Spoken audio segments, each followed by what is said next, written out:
Welcome to the RA Training Program podcast for UC San Diego, where we talk about and explore topics relating to research administration.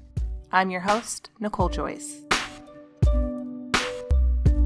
At $1 billion a year and consistently ranking within the top 5 for national federal funds, as well as ranking within the top 20 of world universities, it makes you realize what a truly prestigious organization we are.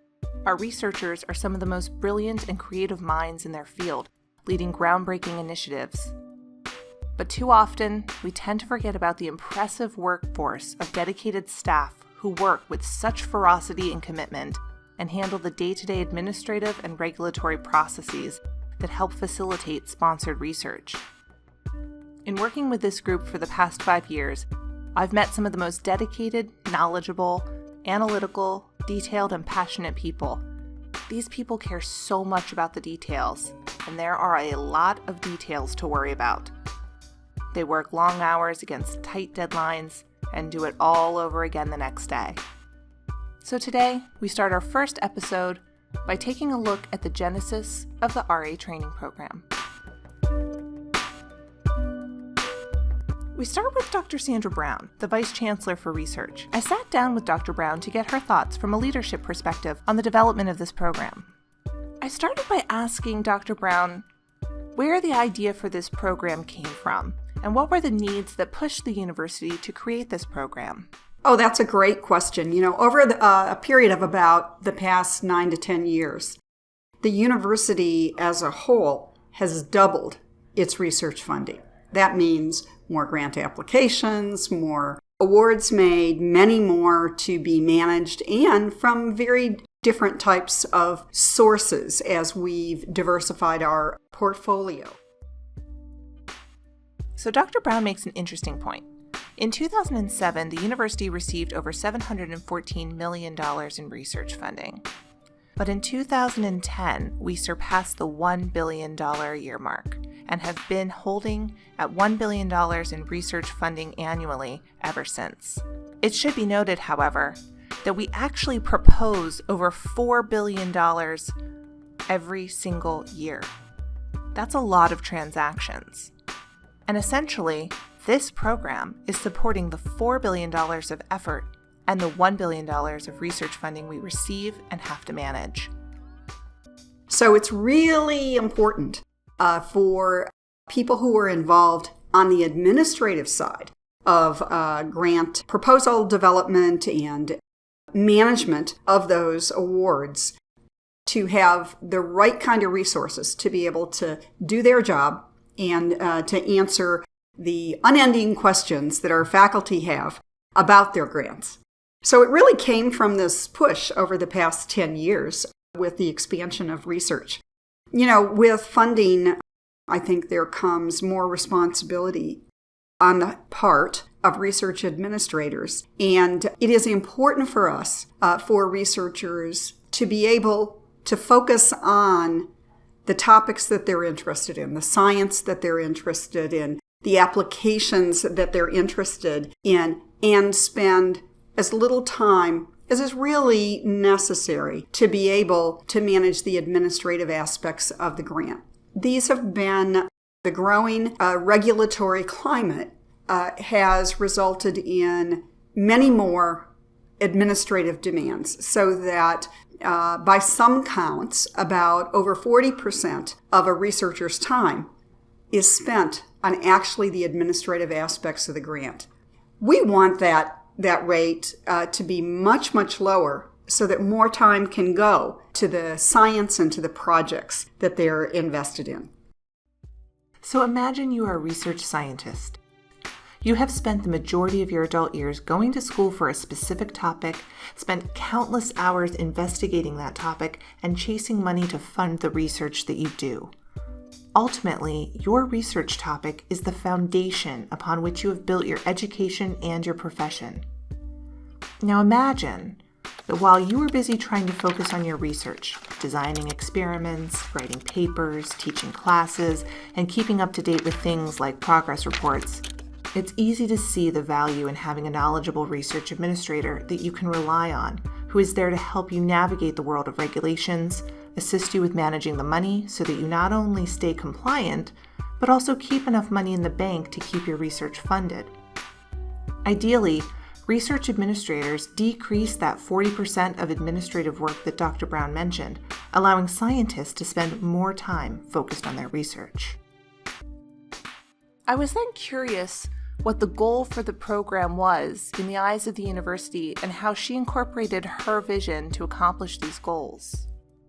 Well, first and foremost, because our research portfolio has grown so much over the past 10 years, for us as a campus, we want to deal with this in a very responsible way and be sure that we're fully compliant with all of the requirements for each of the various types of contracts and grants that we have. Currently, we receive funding from, I think, over 1,600 different agencies or organizations. That is a lot to know. So it's important for us to be able to address all the demands for those different agencies, and for us to be sure that we're doing that in a consistent way. Whether you're a faculty member on General Campus in Health Sciences or at SIO, we are all one university, and we want to be sure that we're addressing the needs in a comparable fashion. Now, the training program can help us by making sure that everybody knows the best practices and the resources that are available to do that. I also think that can help us develop a sense of a research administrative community. This is a very important profession, and I see the training actually as a professional development opportunity for our staff. According to the National Council of University Research Administrators, more commonly referred to as NCURA, the origins of the research administration profession actually began in the 1940s, when in post-World War II, U.S. federal agencies started giving research funding to universities and colleges. Back then, there was little direction and oversight, and not much attention was paid to the way those monies were managed. But as funding increased, the focus shifted from simply seeking and receiving research dollars to an increased fiscal accountability in how those funds were being managed. Skipping ahead several decades to today, there has been a dramatic shift. Research administration has had to respond to this ever-changing compliance landscape and providing additional transparency to the public in how research dollars are being used. I wanted to know that as a seasoned researcher herself, how she felt this program served the research community and the research mission at UC San Diego. Well, I'll be candid with you. As an administrator, my job is a job of service. It's to make the application and management of contracts and grants as easy as possible for our faculty so they can really spend their time doing the things that they want to do, which is the science that they're interested in, the answering the questions, fundamental or applied questions, or getting their science out for public good or for commercial value. So personally, for me, anything that I can do that can reduce the burden for those people who are investing effort to get outside funding for their research, I feel like that is my responsibility. And personally, I want to make that just as easy as possible for all of our faculty. I then wanted to know, what were her hopes for the future of this program? Well, I see this as a core part of what the Office of Research Affairs can do for the campus. That is making sure that the staff that's coming on board, staff that are transitioning to different areas in campus, and staff that now have to work with faculty from many different parts of campus, because we're really focused on multidisciplinary research, that they have the tools that they need to be able to do their job. I see this as part of our responsibility for research administration professional development. And I want our university to be seen as a university that's easy for the faculty to do the kind of research that they're interested in, and also that it is a university that is easy for our industry partners, our not-for-profit partners to work with us. And I think that the key linchpin to this are the research administrative staff. Next, we talk to Maryann Jales, the Assistant Vice Chancellor, to hear what she has to say. Not only is she the Assistant Vice Chancellor for Research, she's also my boss. Maryann was a key advocate for the creation of this program, and I really wanted to know why this program and why now. Well, I don't want to take all the credit. So the program was really a long time in the making. And the need for the program was identified by a group of Organized Research Unit and General Campus Management Service Officers, MSOs, who brought forward a very well-crafted proposal articulating a reason why there needed to be common training standards for fund managers and others in support of the research efforts of faculty. So tying the program to the professional advancement elements in career tracks made it sustainable and explainable, and with that I was able to move it forward to campus leadership and articulate the need for really developing a program for training people in a consistent manner to support research administration. And it's fundamentally necessary that whether you're in the health sciences or the general campus or SIO, that you have the tools you need to support your faculty's research and your own professional development and success. And that really means consistent practices and understanding of pre- and post-award administration, compliance regulations, and cost accounting standards. So it was really the time to adopt best practices across the entire organization and consistent training purposes to support that research enterprise. I found it interesting to get her thoughts on why research administration had become such a focal point and why this research administration training program was so important to the university.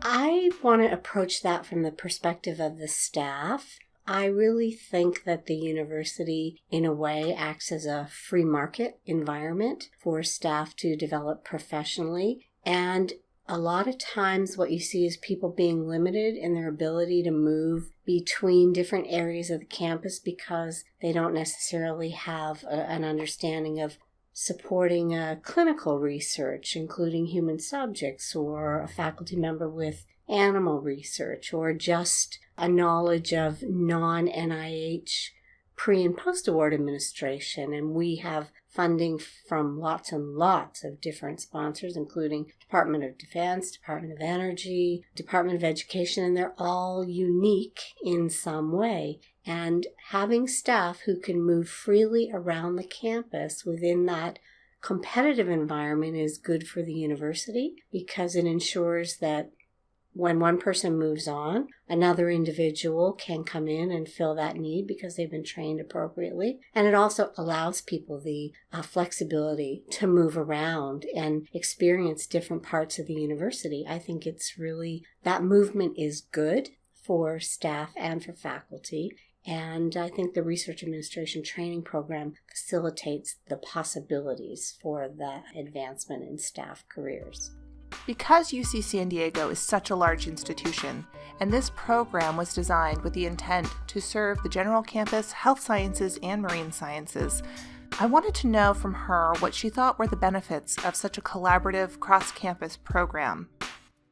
Having one standard for staff so that they can come from SIO, they can come from the health sciences, they can go to the health sciences and to SIO and not be undermined or disadvantaged by a lack of knowledge about that particular area of campus. Common, as the university grows larger and larger, and when you reach $1 billion in annual expenditures, you really need to adopt almost corporate practices in the way that your business is managed. You can't just be a little mom and pop shop in the department anymore. You really have to adopt consistent corporate standards and practices, and that is really what we're doing here. And our training programs and our enterprise-wide systems in support of research administration need to reflect that that's where we are, our institution's history. So Marianne will be retiring in June, but regardless, I wanted to know what her hopes for the future of this program were. Well, Nicole, I've told you many times that it's my hope that it becomes viewed as a best-in-class training program by our peer institutions across the country, and that it also expand to cover all of the other training needs that we see at the institution. There are a lot of them in the ICOOC area, in the environmental health and safety, in the compliance area, human subjects, and I think an integrated training program that meets the needs of staff and faculty is really the best way forward for the institution, and I am quite certain we'll get there. Research administrators have a big job to do. Whether they're called fund managers, pre- or post-award specialists, or even sponsored project officers, as Sandra Brown and Maryann Jales both mentioned, it is a critical function that supports and furthers the aim of the research mission of the university. Thanks for joining us today for the UC San Diego RA Training Program podcast. We'd also like to thank Vice Chancellor Sandra Brown and Assistant Vice Chancellor Maryann Jales for sitting down to speak with us. I'd like to thank our invaluable training assistant, Francisco Mejia, for his production and editing expertise. Finally, join us next time when we meet with Environment, Health, and Safety to find out more about their role at UC San Diego and their touchpoint with research administration. Be sure to like us on Facebook, follow us on Twitter, and subscribe to our YouTube channel, or you can visit our website, trainra.ucsd.edu, where you can find links to our social media, sign up for our listserv, and get more information about the program.